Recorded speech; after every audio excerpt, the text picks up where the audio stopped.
After testing the Garmin Venu X1 for several weeks, I'm left with mixed feelings about this Apple Watch from Garmin. In some ways, I can see why it's worth the price tag. It's razor thin for a Garmin watch, that is. It has great battery life and it looks a lot like an Apple Watch and potentially even an Apple Watch Ultra. But in other ways, it honestly feels really cheap to me. And I can honestly say, out of the whole Garmin lineup, I would only recommend it for some of you. And personally, I would much prefer the Garmin Forerunner 970, for instance, which has a similar price tag, but for me feels like a much more premium smartwatch. And I'll explain to you why that is in this video, but we're gonna focus on mostly is objective data and data analysis. Now, for those of you who don't know me, my name is Rob and I'm a postdoctoral scientist specializing in biological data analysis. And in this video, we'll do a bunch of systematic tests, the same way we do them in all my videos, so we can compare the performance of the Garmin Venu X1 to the Forerunner 970, but also much cheaper devices from Coros or even extremely budget devices from, for instance, Xiaomi or Huawei. And that way you can decide based on your own personal needs what device suits you best, be it the Garmin Venu X1 or the Garmin Forerunner 970 or another device completely. And we'll get to that data in a second. First, a few remarks about what it was like to use the Garmin Venu X1. Now, it's quite an expensive watch, originally launching for about $800 or 800 euros.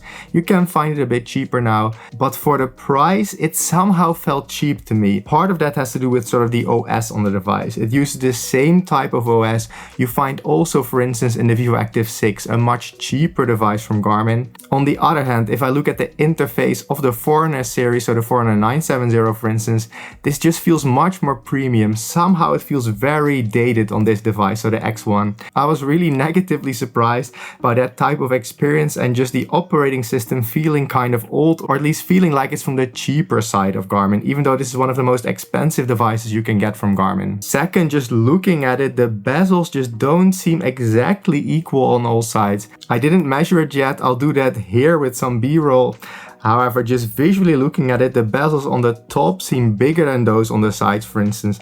That's just another thing that makes it feel less premium to me. In some ways, it feels more like this watch, at least optically and in terms of build, is competing with the standard line Apple Watch and not the Apple Watch Ultra, even though the price tag is definitely in the Apple Watch Ultra range. It's just not overall felt like a premium experience, whereas, for instance, the Forerunner 970 does. Even something small, and this is very personal, like using the light and the fact that it is not in the center of the watch somehow puts me off, and I don't know why that is, but the whole build and user interface just leaves me feeling like this should be a mid-tier and not a top-tier Garmin. But price-wise, it's definitely a top-tier Garmin, because you can, for instance, get a Forerunner 970 for the same price, which is the top of the line Forerunner series. Okay, sorry, my rant is over. It's just been a bit disappointing using this device, but what most of you will care about is the data and data quality.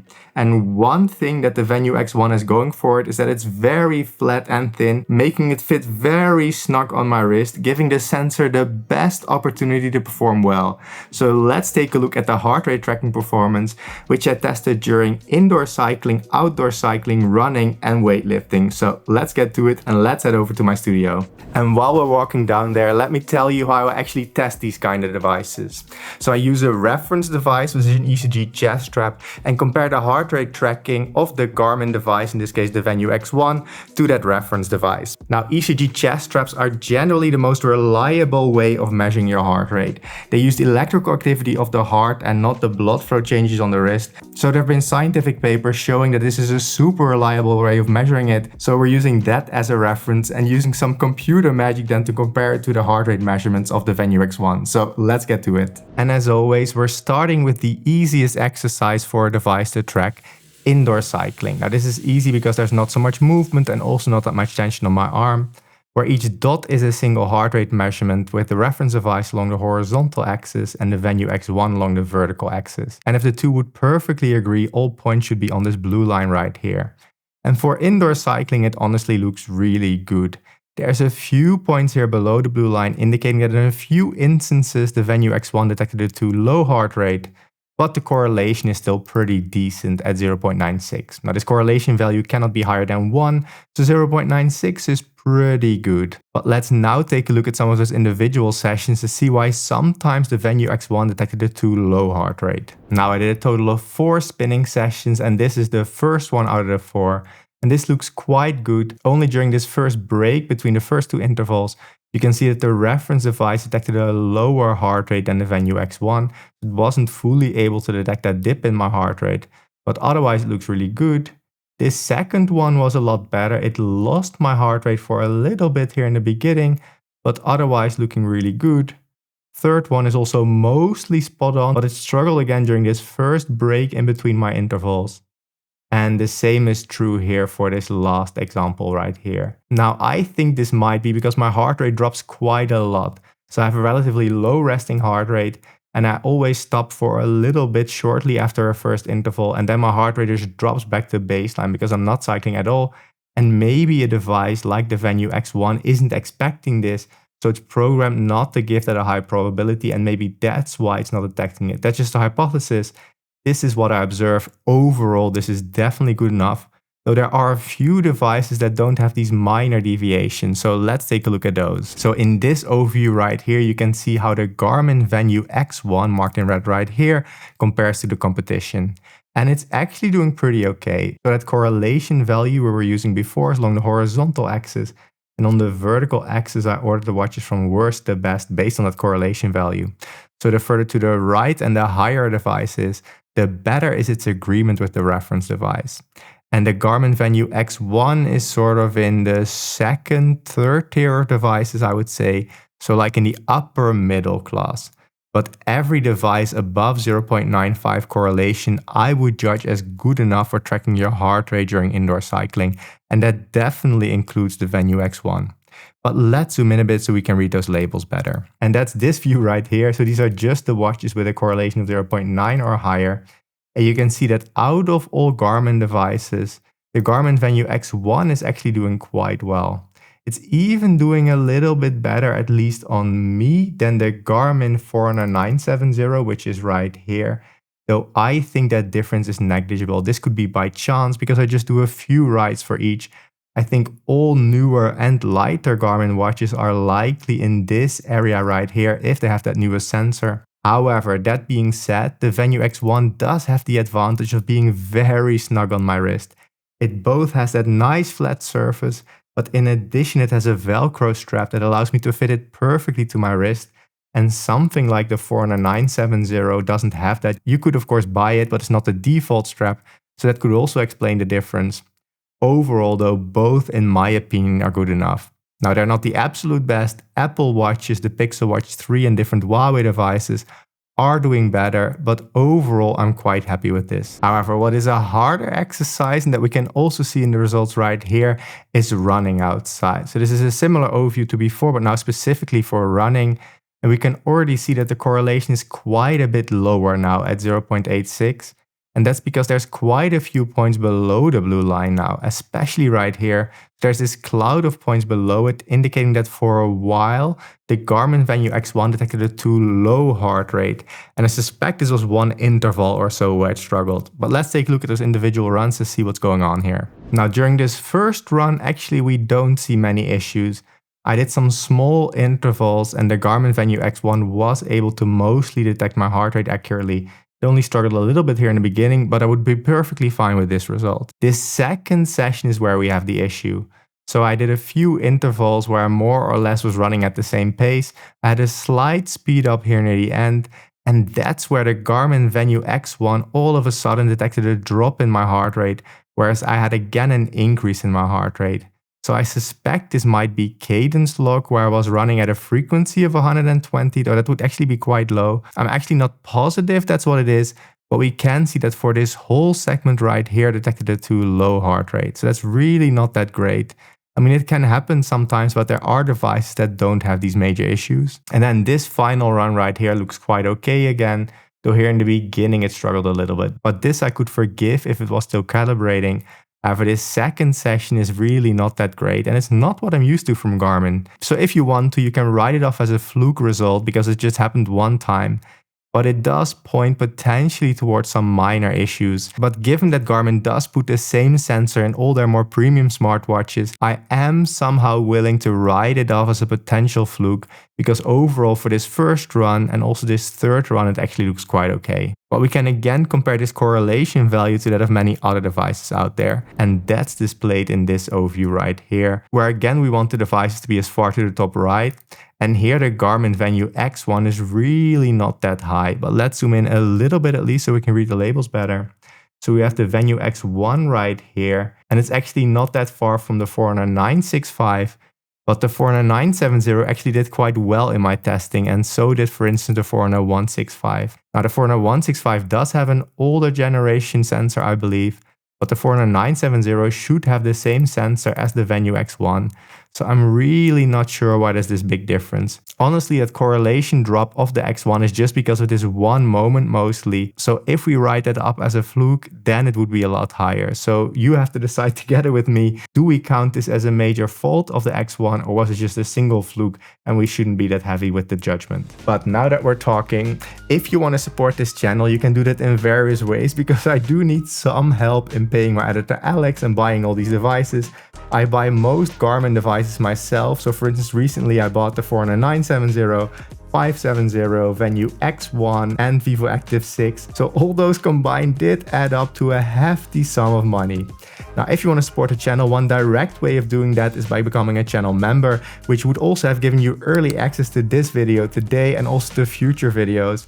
That would be so amazing. And it's sort of a Patreon on YouTube, let's say, where I can give you early access to videos. Or if you want to support the channel in other ways, you can also use some of my affiliate links up here or down here.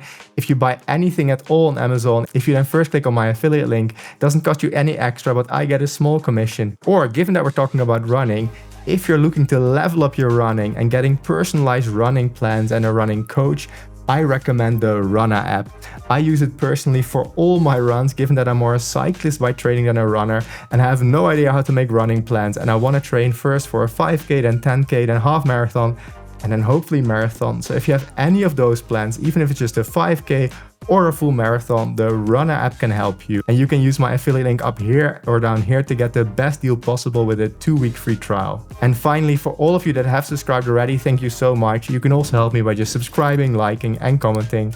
Though of course those other things before would help me financially a bit more, but I know not everybody has the means. So I thank you no matter what you choose to do. However, let's get back to the data and let's take a look at the performance of the Venu X1 for cycling outside. And here we have that result for cycling outside, which looks okay. Though again, we have some points below the blue line and the correlation is also not amazing at 0.83. I was hoping for at least 0.9 there, and 0.83 is honestly a little bit disappointing. Though actually looking at the plot makes it look not that bad. But let's take a look at some of the individual rides, because that will really tell us if it's good enough or not. And right here, this first bike ride doesn't look so bad. The red line mostly follows along with the blue line. This will be good enough for me. This second bike ride does show some major issues, so not all of the peaks in my heart rate were detected. This already looks quite bad, I would say. This bike ride is again quite good. This one is also not bad. Here it struggled a lot more, so here it didn't detect all the peaks in my heart rate. So it really appears to be a bit of a mixed bag. Some rides are quite bad, like this one. Some rides are quite good, like this one. Whereas others are in between, like this one right here or this one right here. Overall, the main thing is that sometimes there's a delay in picking up on an increase in heart rate, or it fully misses a peak in my heart rate. It's definitely not terrible, but there are better devices, and I can prove that to you by again making an overview like you're used to. So an overview like this one right here, where the more to the top right the device is, the better is its correlation with the reference device. And the Garmin Venu X1 is somewhere in the middle of all devices with that correlation of 0.8 something. What was it? 0.83? And this is really okay, but not that great. It's actually close to other Garmin devices. Let me show you by zooming in. So here we have just the devices with a correlation of 0.7 or higher. And we see, for instance, the Garmin Instinct 2 quite close. The Instinct 3 is also quite close. So is the Enduro 3, the Venu 3 with the same sensor. So a lot of Garmin devices, also the Garmin 49970 isn't that far away. So all of these are sort of in that same area, let's say between 0.75 and 0.85 in terms of correlation. That means they're okay, but there's definitely competition out there that's better. Especially Apple Watches for wrist-worn devices are quite good. The Amazfit Helio strap does really well when worn on the biceps. The Pixel Watch 3 is really amazing, and there's also some Huawei devices that don't do bad at all, and even Galaxy watches appear to be doing better now that the firmware has been updated. So again, I think this is a case of where Garmin is good enough for many of you, but definitely not the best. So you have to decide whether it is good enough for you.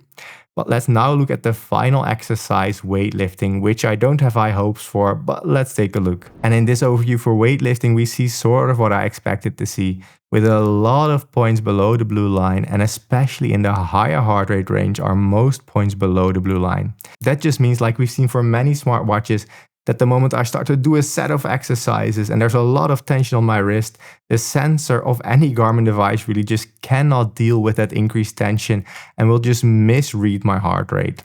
Now, I'm not even going to look at all the example plots or the overview, because basically no smartwatch out there is good enough except potentially the Apple Watch. The Apple Watch is the only one that doesn't detect too low heart rate measurements during the peak of my sets. However, sometimes it will notice the heart rate quality is low and just not measure my heart rate. So you will still have some dropouts, just not the wrong measurements. And a correlation of 0.71 right here for the Garmin Venu X1 just isn't good enough. So if you want to track your heart rate during weightlifting with, for instance, the Garmin Venu X1, you're gonna have to connect an external ECG chest strap. That's generally my recommendation if you want the most accurate heart rate tracking. But heart rate tracking on the wrist during weightlifting is only potentially possible with the Apple Watch, or if you have a biceps device, you still have a better chance. Devices like the Whoop strap or the Helio strap don't have that problem with that high tension on the wrist. There will be some tension still on the biceps, but it's just still easier than to measure your heart rate. But my conclusion on the X1 is don't use it during weightlifting. So these are the results for weightlifting and for heart rate tracking in general. And my overall conclusion is it's pretty okay, though not great. For indoor cycling, it's definitely good enough. For outdoor cycling, potentially good enough. We had that weird artifact during running, which really decreased that correlation.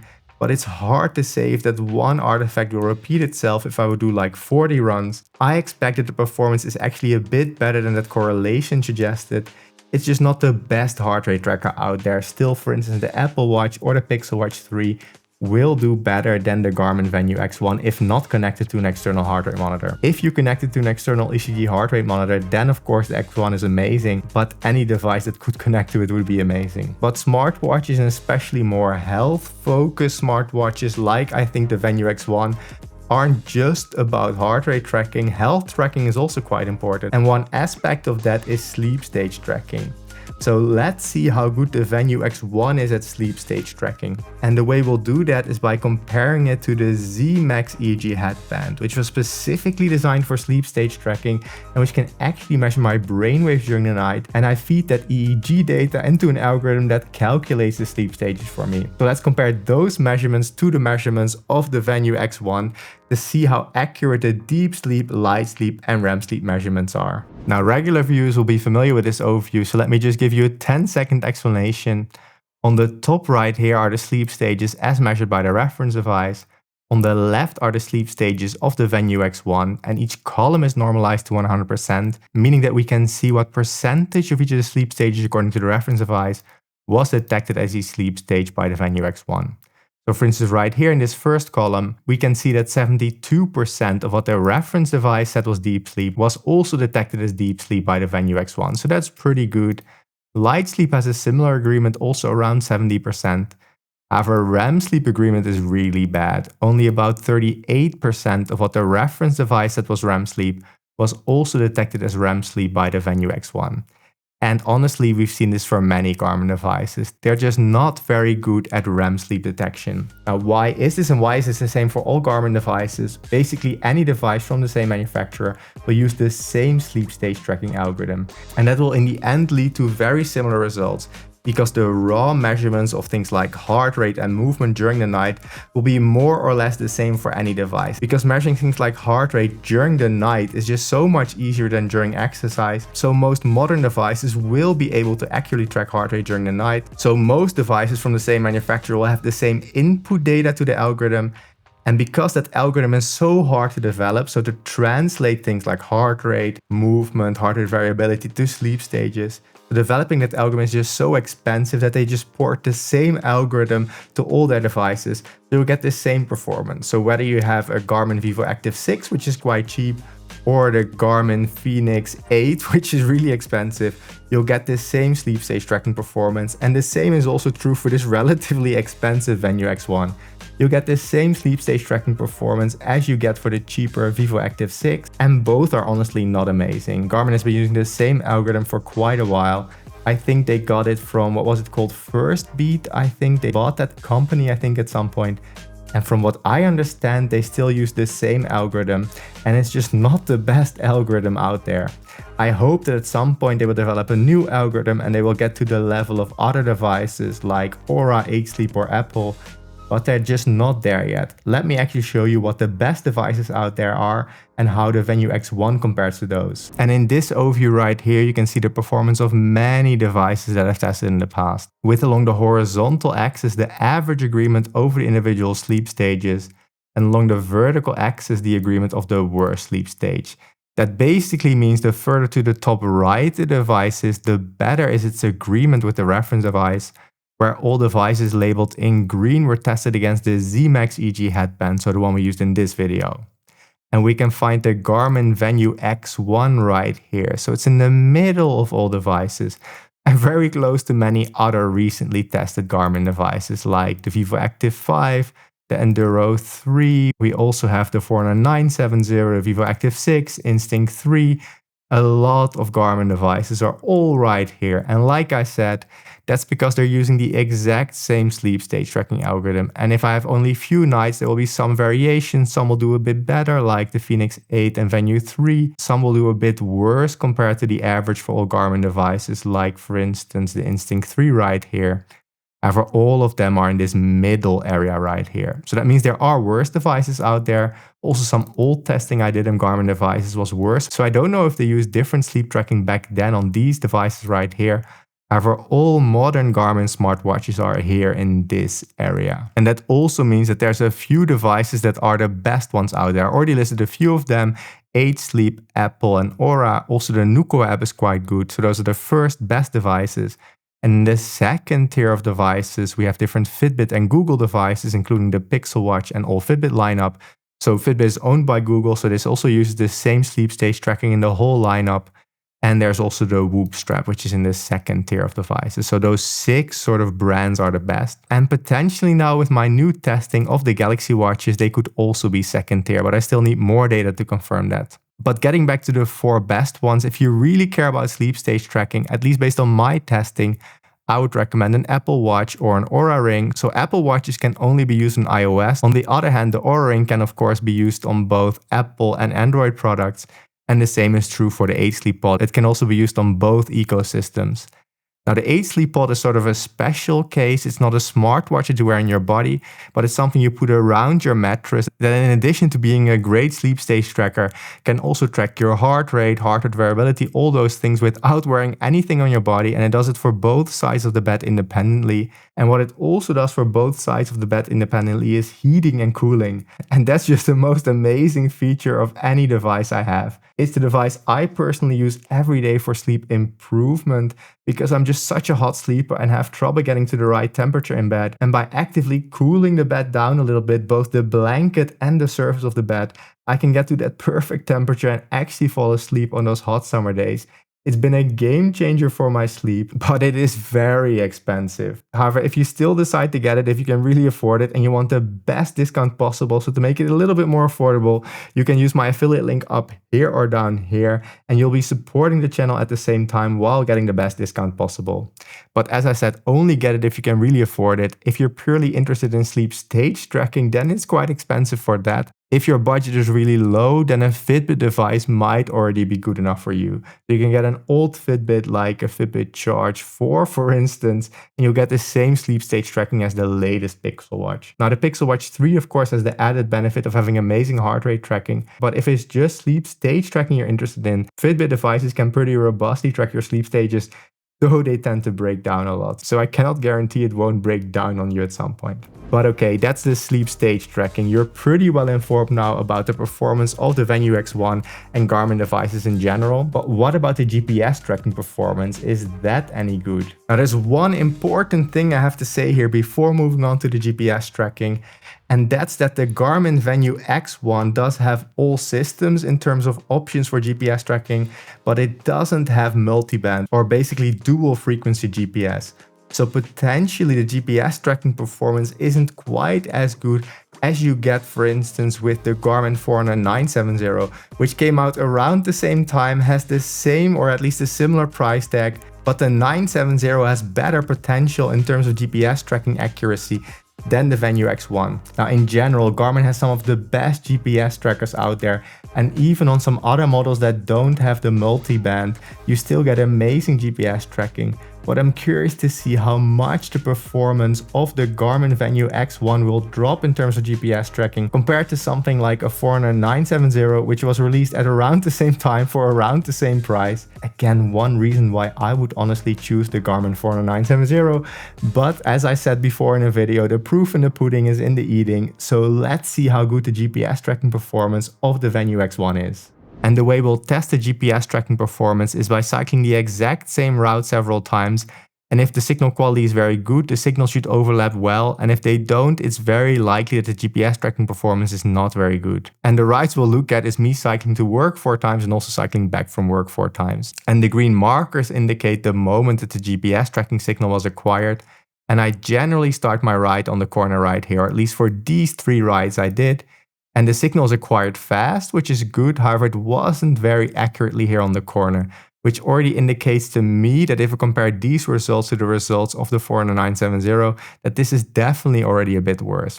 But let's now take a look at the consistency between the signals. So how well do they overlap? Well, here there's quite a bit of deviation in the beginning for one of the rides. Then right here, they are getting closer together, though there's still quite a bit of deviation. Here it looks quite okay, so they're getting better, though again here there's some deviation. If I qualitatively have to judge it, this does look worse than we had for the Forerunner 970. So here I had it set to all systems, and the Garmin Forerunner 970 was set to all systems with multiband. Right here we still see a bit more deviation than I would like to. Also right here it doesn't look quite as good. Here it's okay-ish, though not great. This part was quite consistent. Also right here doesn't look so bad. This was actually a different route right here, so this is correct. So this is an actual shift. Probably the traffic light right here was red, so I had to cross 1 time sooner. Still, there's more deviation than I would like to see right here. I'm of course judging this by Garmin standards, not by overall standards, because overall this is still pretty good. Then again, here we have a bit of deviation, and I don't think I actually took a different route here, so I think this is actual deviation. Though here again it looks really good. This part of the ride looks really good. Here I'm quite happy with the results.